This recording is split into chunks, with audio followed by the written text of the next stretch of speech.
तो जी इतनी hectic routine के बाद ना इंसान को ना एक अच्छी सी मज़ेदार किस्म की फ़िट किस्म की हाई टी की तो ज़रूरत होती है। और इसी हाई टी के लिए आज मैं आ गई जी एशियन वॉक की बैरिया टाउन की ब्रांच में। इससे पहले जो मैंने इनकी हाई टी की थी वो इनकी बवल्ले सेंटर की ब्रांच थी, वो भी बहुत कमाल की थी। लेकिन आज मैंने कहा चलो लोकेशन चेंज करते हैं, देखते हैं कि क्या फ़र्क है। और ये भी बहुत मज़े की थी। 2895 में इनकी पर हेड हाई टी थी प्लस टैक्स। और अगर आपके पास कुछ डिफरेंट बैंक के कार्ड होते हैं तो वो उस पर डिस्काउंट भी आपको मिल जाता है। तो जी अनफाल बहुत खुश थी आके यहाँ पे कि मौसम भी बहुत अच्छा था और बहुत ज़्यादा ना ज़्यादा गर्मी थी और ना ज़्यादा सर्दी थी। तो इसलिए वो मिड का मौसम आजकल चल रहा है ना, तो बड़ा ही मज़े का मौसम था। तो हम आगे जी, हमारा टेबल पहले से बुक था और यहाँ पे सिर्फ इनका प्रॉब्लम ये था कि इनके 2 स्लॉट्स अवेलेबल थे। 3 बजे से लेके एक 4:30 बजे तक था और एक 5 बजे से लेके 6:30 बजे तक था। तो हमने ज़रा सेकंड वाला बुक कराया था क्योंकि उसमें ये था कि मुझे था नाइट का व्यू जो होगा ना वो भी ज़रा देखने को मिल जाएगा। सुना था कि यहाँ पे व्यू बहुत अच्छा होगा। तो इसके अगर हम इंटीरियर की बात करें तो इंटीरियर वाज़ टू गुड, बहुत ही अच्छा इंटीरियर था। 3 फ्लोर्स इनके थे और हमारा तो ये ग्राउंड पे था टेबल, लेकिन ऊपर भी बहुत अच्छा व्यू लग रहा था। और जो बेसमेंट था इनका, बेसमेंट भी बहुत अच्छी थी। अगर आप बच्चों वाले हैं तो आप ज़रूर नीचे जाके बैठें कि वहाँ पे आपको प्ले एरिया साथ में मिल जाएगा। तो सबसे पहले स्टार्टर में थे जी 2 किस्म के सूप, एक चिकन कॉर्न सूप था और एक इनका स्पेशल सूप था। तो मैंने स्पेशल वाला ट्राई किया, दैट वाज टू गुड, बहुत ही मज़े का था, प्रॉन्स के साथ था और बहुत ही यमी किस्म का था। और वैसे सूप का भी मौसम नहीं आया है, लेकिन चलो फिर भी आईटी में हम ट्राई कर सकते हैं यार, कोई मसला नहीं है। साथ में मिंट पी लेंगे ऊपर से उसके थोड़ी देर बाद। तो जहाँ पे नेक्स्ट स्टार्टर्स की बात करें तो उसमें हमारे पास आ जाते हैं जी फ़िश बॉल्स थी, रोल्स थे, चिकन बॉल्स थी। और सबसे अच्छी बात इनकी ये होती है कि यहाँ पे आपको मिल जाती है जी सुशी। और इन्होंने अब पहले 3 किस्म की थी और अब इन्होंने यहाँ पे 2 और इंट्रोड्यूस करवा दी हैं, स्पाइसी क्रंची फ्लेवर और क्रंची फ्लेवर, जो कि दोनों ही बहुत मज़े की थी। मैंने लास्ट टाइम जो ट्राई की थी वो भी बहुत ज़बरदस्त किस्म की थी। और ये इनका स्पेशल है कि ये इनकी हाई टी में ना एक ऐसी चीज़ है जो कि बाकी हाई टीज़ में नहीं होती है।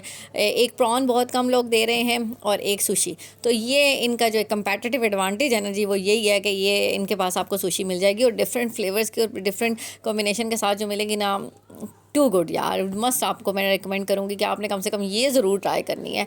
तो मैंने सारी ट्राई की थी और सबसे अच्छी जो थी वो मुझे लगी वो स्पाइसी क्रंची वाली जो थी ना, वो बहुत मज़े की थी। और अभी भी जब मैं वीडियो रिकॉर्ड कर रही हूँ ना तो मेरा दिल कर रहा है कि मैं एक दफ़ा फिर ट्राई कर लूँ, लेकिन यार बहुत महंगी किस्म की है कि आप हर दफ़ा अफोर्ड नहीं कर सकते।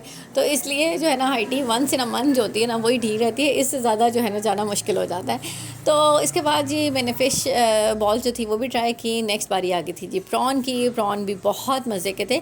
लेकिन एक और चीज़ थी कि जो इनकी बबरले सेंटर वाली ब्रांच थी वहाँ पे ये खुद सर्व कर रहे होते हैं, गरम गरम लाइव फटाफट से आ रहे होते हैं। यहाँ पे इन्होंने क्या किया हुआ था कि क्योंकि रश बहुत ज़्यादा था तो उन्होंने वहाँ पे टेबल पे सर्व कर दिए थे, जो कि थोड़े से ठंडे हो रहे थे बार बार, तो वो हार्ड हो जाते हैं ठंडे होके। तो ये एक मसला इनका यहाँ पे आ रहा था इस ब्रांच में। बबरले सेंटर वाली ब्रांच में ये प्रॉब्लम नहीं था। इसके अलावा राइस के साथ आपको जी डिफरेंट किस्म की ग्रेवीज़ मिल जाएंगी। 3-4 किस्म की ग्रेवीज़ थी यहाँ पे और बहुत ही मज़े की थी। इसके अलावा वाइट राइस भी अवेलेबल हैं और चाइनीज़ राइस भी, जो आप पसंद करते हैं वो आप खा सकते हैं। नेक्स्ट जो इनका अच्छा पार्ट था कि यहाँ पे प्ले एरिया अवेलेबल था। आपके साथ अगर बच्चे हैं तो आप इजीली उनको प्ले एरिया में छोड़ दें, जहाँ पे उनका स्टाफ मौजूद है बच्चों को देखने के लिए, और आप मज़े से सुकून से खाना खा सकते हैं।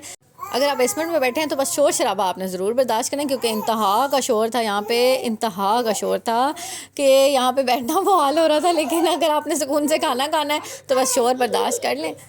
और अनफाल तो नीचे जाके ऐसा लगता था जैसे पागल ही होगी है कि उसको इतना ज़्यादा शौक है इन चीज़ों का कि जंपिंग बॉल स्लाइड ये वो, कि वो वहाँ से निकल ही नहीं रही थी। और उसके चक्कर में जो था ना, मेरी हाइट ही आधी रह गई थी और मैं आधी चीज़ें ट्राई कर सकी थी और आधी चीज़ें बस मैंने छोड़ दी थी कि भाई टाइम भी ख़त्म हो गया था, फिर हम थक भी इतना ज़्यादा गए थे कि बस खाना भी वहीं रहा। मैंने कहा चलो बस अब जो हो गया बस इतना ही बहुत है। बट ये था कि अनफाल ने बहुत इन्जॉय किया, जो कि मुझे जिस चीज़ की खुशी थी कि हाँ भाई उसके भी हो गया पैसे पूरे, कि उसको ये था कि मुझे पार्क नहीं लेके गई। तो मैंने कहा चलो तुम्हारा ये पार्क वाला जो सीन है ना वो भी यहाँ पे साथ में भुगत गया। तो ये एक अच्छा इनका ऑप्शन है कि जो बच्चों वाली माएँ होती हैं ना उनके लिए यहाँ पे है कि आप उन्हें इजीली छोड़ सकते हैं और उनका स्टाफ भी यहाँ मौजूद है। आपको ये फिक्र करने की ज़रूरत भी नहीं है कि भाई बच्चा गिर जाएगा कुछ हो जाएगा। उनका प्रॉपरली यहाँ पे स्टाफ मौजूद था जो कि साथ साथ साथ बच्चों को देख रहा था। जो छोटे बच्चे थे स्पेशली वो उनकी केयर बहुत अच्छी कर रहे थे, तो ये एक बहुत अच्छी बात थी। एट द एंड ये इनका फीडबैक फॉर्म था जो कि मैंने फिल कर दिया था और बहुत अच्छा ही था। इसमें सारी चीज़ें ही बहुत अच्छी थी, ऐसा कोई इतना प्रॉब्लम नहीं था। बस हाँ, ये है कि टाइम जो था ना इनका बहुत शॉर्ट है यार। कम से कम 2 घंटे होने चाहिए जिसमें आप तसल्ली से बैठ के एंजॉय तो करें ना। अब हबड़ दबड़ में आप खाएंगे तो आप क्या खाएंगे, आपको एक्स्ट्रा जो है ना बिल्कुल टाइम नहीं होता कि आप रिलैक्स करें, या आप बंदा बाहर जाता है तो रिलैक्स करने के लिए जाता है, हबड़ दबड़ में तो नहीं जाता ना। तो ये एक बड़ा मसला था यार, यहाँ से मैं बिल्कुल सेटिस्फाई नहीं हूँ कि टाइम बहुत शॉर्ट है। और ये चीज़ टाइम तक अंधेरा हो चुका था, और यहाँ पे नाइट व्यू वाकई बहुत अच्छा था क्योंकि ये हाइट पे था। ओवरऑल मेरी तरफ से ये हाईली रिकमेंडेड है, आपने यहाँ पे ज़रूर जाना है, और मुझे कमेंट सेक्शन में ज़रूर बताना है कि आपका यहाँ पे एक्सपीरियंस कैसा रहा। मिलते हैं आपसे अगले व्लॉग में, तब तक अपना बहुत सारा ख्याल रखिएगा क्योंकि आपके बहुत सारे प्यारों को भी आपकी बहुत सख्त किस्म की ज़रूरत है। अल्लाह हाफिज़।